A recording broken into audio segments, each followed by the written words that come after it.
लोकप्रतिनिधींच्या मराठवाडा दौऱ्यानंतर आज राज्य मंत्रिमंडळाची बैठक। नुकसानग्रस्त शेतकऱ्यांसाठी काय होणार घोषणा याकडे नजरा।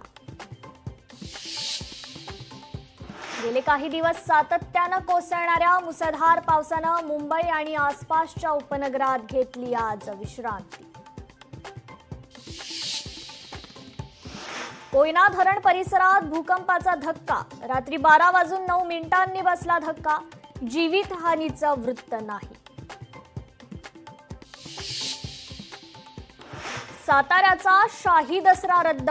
दसऱ्याच्या खर्चातून पूरग्रस्तांना करणार मदत। उदयनराजे भोसलेंचा निर्णय। सिद्धिविनायक मंदिर न्यासाकडून पूरग्रस्तांना मदत। सिद्धिविनायक मंदिर न्यासाकडून 10 कोटींची मदत जाहीर। मुख्यमंत्री सहाय्यता निधीत मदत देण्याची घोषणा। राज्यातील 12वीच्या विद्यार्थ्यांना दिलासा। परीक्षा अर्ज भरण्याकरता 15 दिवसांची मुदतवाढ।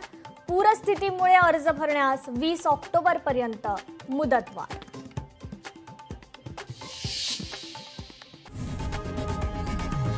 लोकशाही मराठी ऐका, पहा, जागरूक रहा।